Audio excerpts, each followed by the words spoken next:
sandwich. Not to be offensive, just looks a bit too skinny. I say this as like, middle-aged fat man. Probably could stay away from the sandwiches. So backwards. Couldn't we all, brother? Mm-hmm.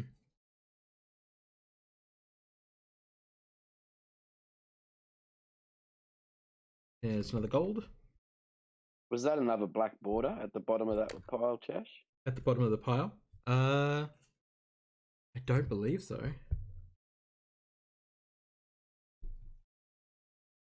He says as he bumps his head into the camera. No. Must have been one of the shadows on the cards. Yeah, we haven't seen... There. Oh, no, there's one. Not even backwards, it was just hiding. Alright, alright. I think that's...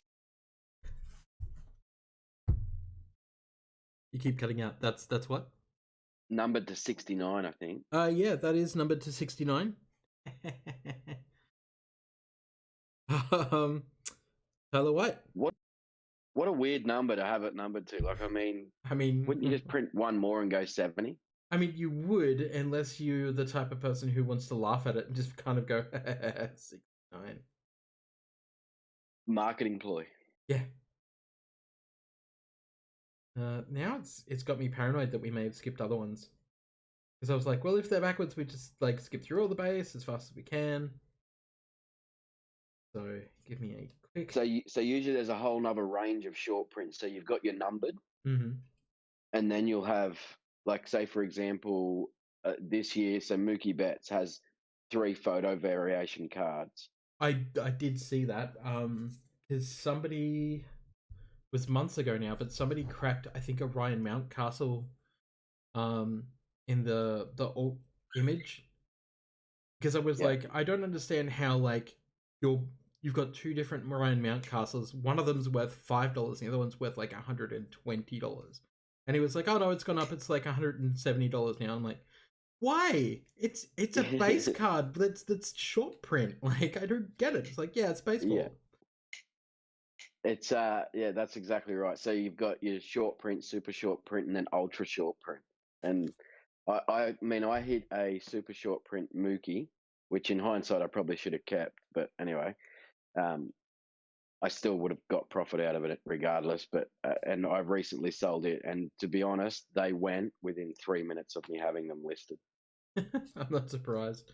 Yeah, I don't really understand a lot. Like, I've been trying to figure out the whole baseball thing because I have a whole bunch of finest that I ripped into from breaks. Which is great, except when you look them up and you're like, oh well, this one's like a variation, but it's only worth like $10 for some reason. It's like I don't understand the market well enough. It's because it's really. You cut out again. Sorry, you got me? Yep, you're back now. Baseball's funny. Like, as an example, my PC is worth absolutely nothing because, well, sorry, I shouldn't say that. Majority of it because I PC the Pirates. So the Pirates have some decent players, etc., but none of their cards have, like, I picked up, I think it was 15 autos, and then I picked up 32 autos, and it cost me $200 for my Pirates team. But I could try and get a Key Brian Hayes, who this year has a rookie in Top Series 2 right now, and it's probably going to cost me in excess of $100. Jeez, see, that doesn't make sense. Are we talking rookie auto though, or are we talking rookie base card? We're talking autos, right? That's base card. So his rookie auto will go for about $400 to $500. Why? I mean, the Topps Finest doesn't go for that much, does it? I don't understand baseball, people. This is weird. It's a bit like if you were to think of Topps flagship, so Series 1, Series 2, and Update as Prism, and think of what happened with the Zion base Prism. Right. That's just where the value is in baseball for rookies.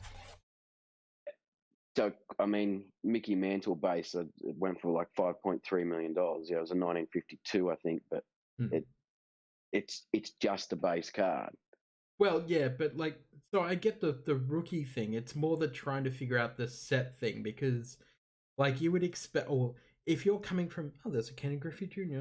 Huh. Nice. You would you would be under the impression coming from any other sport, that the shiny one is usually the flagship product, right? So like, Prism is the best, technically speaking, of the middle tier hobby boxes. You know, outside Yep. of obviously National Treasures and whatever else. Um, Yep. this being basically Prism and um something like Topps Finest basically being compared to Chronicles blows my mind. Just absolutely blows my mind.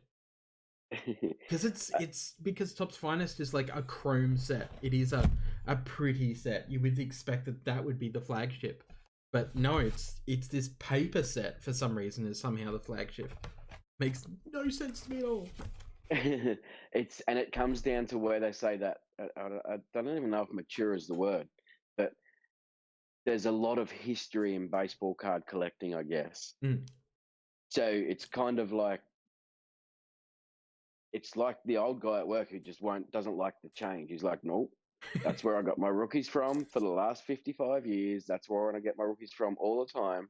And it's almost like Topps have listened to that collector and gone, you know what? We'll market that as the flagship product. Yeah, and then you've got like Heritage and Bowman and makes my head spin. Like, yeah. I mean, as I said, like I was buying in under Orioles most of the time, um, and you know, scoring my Ryan Mountcastles because I was like, seems like a good player. Like we'll see. But then you get stuff like the rookie card from Bowman, the normal rookie card, the non-variation. But then you have like Topps Finest with shit like this that just looks bloody amazing. It's hard. It's hard to explain. I think if Panini had the license, I think that's exactly the way the market would go. If that makes sense. Yeah, it does. It absolutely makes sense to me. And also, I finally have it in my possession. Nice. Yeah, it's so pretty. And I guess the other thing is what I guess they would do because you have Topps and Topps Chrome, which Panini would market no differently to Donruss and Optic.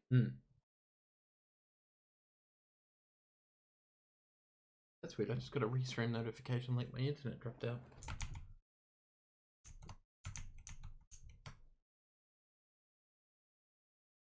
Oh, Optus, what are you doing? They had a major outage today. That I couldn't log in for the first hour into like remote systems for work because Yeah. the remote systems just didn't work because because they killed shit went upside down because they killed text messages so nobody could actually text, which was just wow, so fucked. Anyway, back to this. So we've got Starling Marte from the Diamondbacks, our throwback. We have a Ken Griffey Jr. That's cool. That's very cool. Numbers game. We have a Dylan Carlson, who I don't know and I don't care about. Be interesting to see what's in these silver packs because I know that they're just basically parallels. But I think there's some like really hot stuff that can come out of those packs. I believe that autos are a potential as well. Absolutely. I pulled one this year out of a jumbo. Nolan Ryan numbered to 5 auto red. It's stuff like that that makes me go like, that's amazing. And then I think about it and I go, but was it worth anything? But I think the last one sold graded for about 2. Damn.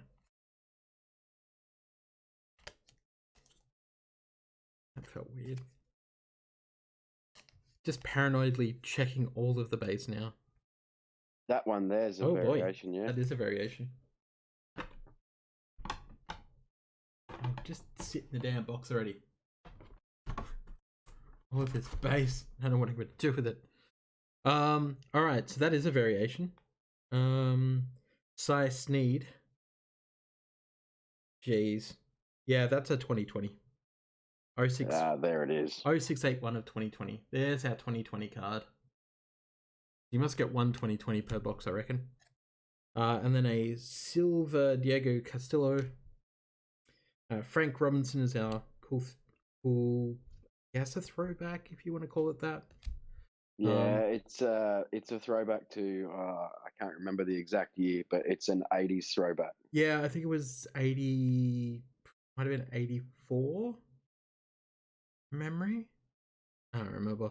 Our 1960s is Sandy Koufax, and our prospect is a Nick Allen. I know what I'm talking about. Brain not fried, no. So let's just get a thick sleeve.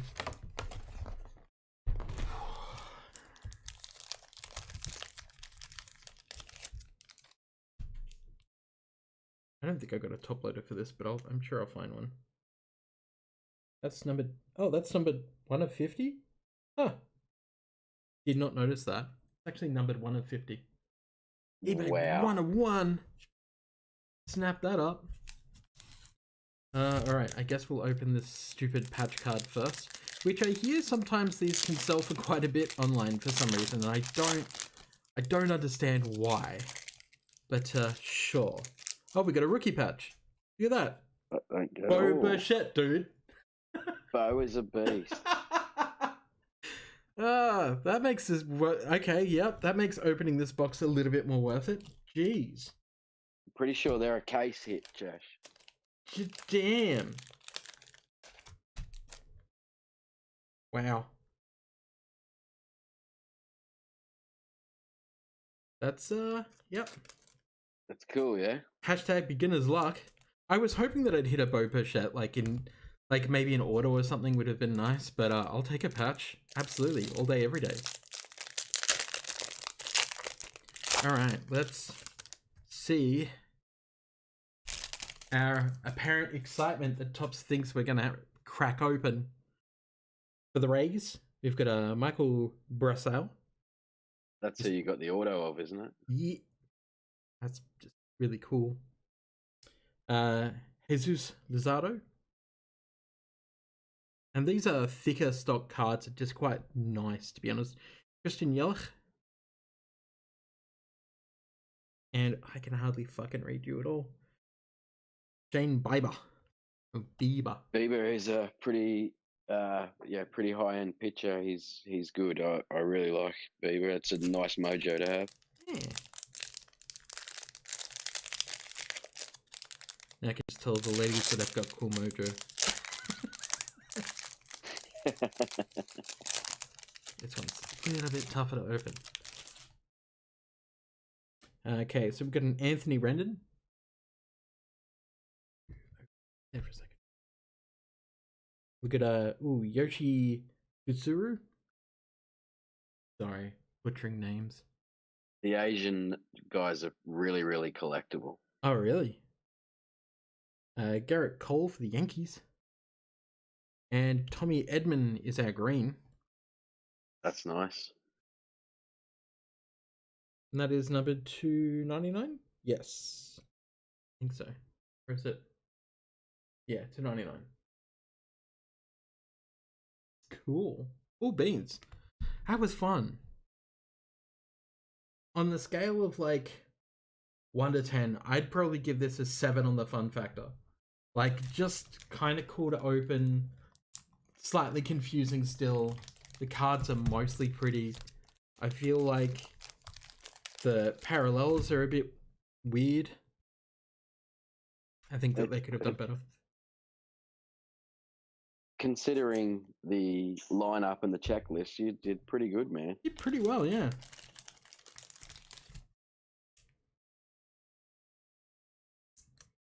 I mean, those patches are just such a weird concept. I don't know why I love them so much, but I don't understand. Like, is somebody really gonna buy these and like iron them onto a fucking jacket? Like, Topps, did you think about this? And some of them go for $50. Yeah, that's what I don't get. Like, it doesn't make fucking sense at all. I'm almost tempted. Weird. I'm almost tempted to send that in for grading, just for the fun of it, just to see what happens. I'd love to do a subgrade so you can see what the surface comes back at. They'd probably go, yeah, no, that's not a card, fuck off. It's like, but I got it out of a pack. Technically, it's a card. What are you talking about? It's a super short print. Exactly. Like, as you were saying, it's potentially the case hit, so no one can complain about that. All right, well, that was fun. Yeah, it's good. Now the question is, do I think I can turn over some of this and buy a box of 2020? That is the question. I think that's going to have to be the next thing I need to focus on. I mean, in saying that, like, I think so far I've had some pretty good luck. That Walker is to 125. Then we've got to 175 a Josh Bell out of the finest. Clayton Kershaw, which I think was to 25. No, to 50? To 50. Kershaw's a beast. Yeah. And I mean, getting the auto was amazing. But I mean, Topps Tier 1, and for anyone who's thinking of getting into Topps Tier 1, please be aware that sometimes you get, like, say, a Rod Carew to 25 with a messy auto. Like, not kidding, that is just messy as shit. But sometimes you'll get a Shane McClanahan, which for some reason is signed in ballpoint fucking pen. And it makes no sense. Topps, don't allow them to do that. I'm going to complain about that forever. I just don't understand. Yeah, and so you should. You're the consumer. Yeah, exactly. All right. Well, we cracked that open, and I think we're done. So, where can people get you again? On the Instagrams? Jump on the Instagram, Bulldagger78, Facebook, Johnny Bulldagger, or Bulldagger Sports Card for the page. Fantastic, and everyone knows where you can get me on. Just Chash Breaks everywhere. So thanks for hanging out, and thank you, Johnny. We'll hang out with you again soon for sure. This is the part where you say goodbye to everyone. No, thank you, brother, and yeah, thanks a lot for tuning in. See y'all.